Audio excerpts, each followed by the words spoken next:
देखिए इसमें जो है ये बहुत दुर्भाग्यपूर्ण घटना है। मैंने कल भी इस विषय में मीडिया से बहुत स्पष्ट रूप से कहा था। हमारे जो पैतृक गांव में है उसमें लगभग 40 साल से इस तरह का ये कार्यक्रम हो रहा है और ये जो तिथि है इन्हीं तिथियों में ये कार्यक्रम होता है। लोगों को जानकारी है और पूरे हमारे क्षेत्र के हजारों लोग इस कार्यक्रम में प्रतिवर्ष शामिल होते हैं। उसी कार्यक्रम के सिलसिले में मैं भी अपने गांव जा रहा था और हमारे साथ में उस कार्यक्रम के मुख्य अतिथि हम आदरणीय उप मुख्यमंत्री केशव प्रसाद जी भी जा रहे थे। लेकिन इसी दौरान यहाँ के जो किसानों के नाम पर आंदोलन कुछ लोग कर रहे हैं, उन लोगों ने वहाँ पर धरना प्रदर्शन करने की एक योजना बनाई और जब हमारे कार्यकर्ता हमारे लोगों को रिसीव करने के लिए जा रहे थे उप मुख्यमंत्री जी को, उसी दौरान उन किसानों के बीच में छुपे हुए कुछ उपद्रवी तत्वों ने इस तरह से पत्थरबाजी की, जिसके कारण वहाँ पर वो गाड़ियाँ रुक गईं और गाड़ियों से फिर निकाल करके कार्यकर्ताओं को हमारे लाठी डंडों और तलवारों से पीट करके उनकी हत्या की गई। गाड़ियों को सड़क से खाई में धकेल करके वहाँ पर उसको जलाया गया और भी दूसरी गाड़ियाँ जलाई गई, दूसरी गाड़ियों में तोड़-फोड़ हुई। क्योंकि मैं वहाँ पर था नहीं तो पूरी घटना किस तरह से हुई ये नहीं, लेकिन हमारे कार्यकर्ताओं की हत्या हुई है और जो वहाँ से जानकारियाँ मिल रही उनके आधार पर मैंने देखा है। और जो वीडियो में स्पष्ट है कि कुछ लोग ऐसे मार रहे हैं, गाड़ियों को जला रहे हैं और उसके साथ साथ कुछ लोग ऐसे जिनकी हत्या हो गई है उनको पीट कर ये भी कह रहे हैं कि तुम मंत्री जी का नाम लो, ये कहो कि उन्होंने कुचलने के लिए कहा। इस तरह की बातें भी उन लोगों ने की है। लेकिन हमारे कार्यकर्ताओं की जो हत्या हुई है वो बेहद दुखद है। उसके लिए मैं प्रशासन से यही कहूँगा और साथ ही साथ जो मेरे बेटे के ऊपर एक आरोप उन्होंने लगाने का प्रयास किया है, ये कार्यक्रम हमेशा चलता है और वो उस कार्यक्रम का अध्यक्ष है। 11 बजे से लगातार उस कार्यक्रम में थे और हजारों की भीड़ के बीच में थे।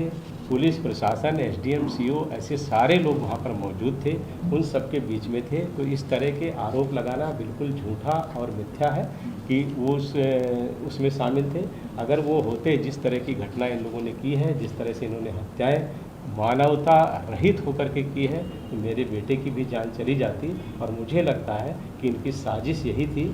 शायद उन्होंने जो मेरी गाड़ी कार्यकर्ताओं को लेके जा रही थी उसको देख करके ही ये समझा हो कि मेरा बेटा इसमें है, तो उसकी हत्या करने के लिए भी हमला ये हो सकता है। लेकिन सर एक बात बताइए, एक मिनट रुक जाइए। उसके साथ ही साथ मैं ये भी कहना चाहता हूँ, हमारी प्रशासन से और हमारे मुख्यमंत्री जी से ये मांग है कि हमारे जो कार्यकर्ता मारे गए हैं उनको 50-50 लाख रुपए का मुआवजा दिया जाए। उसके साथ साथ जो दोषी हैं उनके विरुद्ध और जो ये घटनाक्रम है जो उन्होंने एफआईआर दर्ज कराई है उसकी न्यायिक जांच हो, एसआईटी जांच हो, सीबीआई जांच हो, किसी भी तरह की कोई भी जांच हो, बड़ी से बड़ी जांच हो, रिटायर्ड जज से हो, मौजूदा जज से हो, ये सब करा करके जो भी एविडेंस कलेक्ट हो, जो साजिश पता चले, ऐसे सब लोगों के विरुद्ध कड़ी कार्रवाई की जाए। बट 4 लोग जो मारे गए थे वो जो किसान बताए जा रहे हैं, तो वो कैसे मारे गए? अगर देखिए मैं वहाँ पर तो था नहीं, ना मेरा बेटा वहाँ पर था। वहाँ पर वो किन परिस्थितियों में मारे गए ये तो जो वहाँ लोग मौजूद हैं वही बता सकते हैं।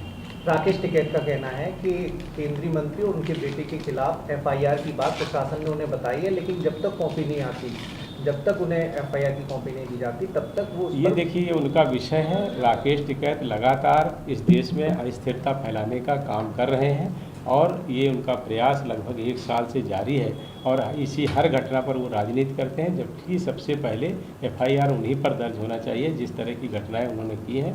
सुप्रीम कोर्ट ने भी उसको संज्ञान में लिया है और अभी 3-4 दिन पहले ही जिस तरह से सुप्रीम कोर्ट की टिप्पणी आई है उससे भी उनको समझना चाहिए।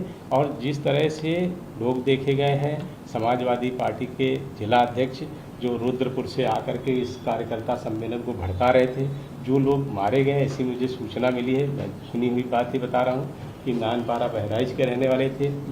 इसी तरह से पूरनपुर, पीलीभीत, इस तरह की जो साजिश करके लोग आ रहे हैं, राकेश टिकैत जी को भी देखना होगा कि किसान आंदोलन में अराजक तत्व अगर आ रहे हैं तो उसका रोकने की भी जिम्मेदारी उनकी है और उसके कारण अगर कोई घटना होती है तो राकेश टिकैत पर एफआईआर। मेरा सवाल ये सर कि आप जिस दौरान कॉन्वॉय से गुजर रहे थे, क्या इस हिंसक झड़प के पहले आपके कॉन्वॉय पर पत्थरबाजी हुई, कोई पत्थर नहीं, फेंका गया? हमारा रूट डाइवर्ट कर दिया गया था और हम थोड़ा उससे पहले से हम लोगों को दूसरे रास्ते से घुमा दिया। क्या प्रशासन उस ने दौरान कोई विरोध नहीं दर्ज हुआ था? नहीं, हमारे जहाँ पर वो विरोध के लिए इकट्ठा हुए थे उस रास्ते की बजाय दूसरे रास्ते से हमको प्रशासन लेकर के कार्यक्रम स्थल पर जा रहा था। क्या प्रशासन को अंदेशा था कि इस तरह की कोई घटना घट सकती है अब जिसके ये चलते आपका देखिए, रूट डाइवर्ट किया गया इसका था? उचित जवाब जो यहाँ के प्रशासन के लोग हैं वो दे पाएंगे।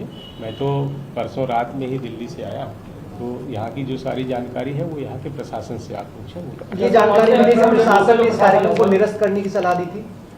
अब अगर निरस्त करने की सलाह दी हुई होती तो निरस्त हो ही जाता। ये तो कार्यक्रम कुछ ऐसा नहीं था, ये हमेशा से होता था और ये प्रतिवर्ष होता है और हजारों लोग शामिल थे और कार्यक्रम हुआ।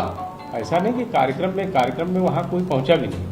ये जो घटना स्थल है वो कार्यक्रम से लगभग 4 किलोमीटर दूर है और कार्यक्रम 11 बजे शुरू हुआ था और जब ये घटना दुखद घटना हो गई है तो उसको बाइंड अप हम लोगों ने करके समाप्त कराया। तब तक वो कार्यक्रम चल रहा था। चूंकि आप गृह मंत्री भी हैं, तो क्या आपके और आपके बेटे के खिलाफ कोई एफआईआर दर्ज की गई है? पुलिस ने कोई पूछताछ घटना के बारे में? मुझे ऐसी कोई जानकारी नहीं है और इस एफआईआर का कोई औचित्य नहीं है।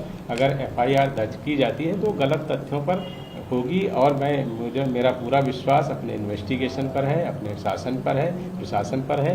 जब एविडेंस कलेक्ट होंगे अपने आप स्थिति साफ हो जाएगी। मुख्यमंत्री से आपकी बातचीत जो हुई है उसमें उन्होंने क्या कहा है? मुख्यमंत्री जी से अभी हमारी बात नहीं हुई है। अच्छा। अभी हमने अपने कार्यकर्ताओं से अभी रात में हम लोग उनका पीएम वगैरह ऐसे सब करके उनकी बॉडी वगैरह को उनके घर भेजने के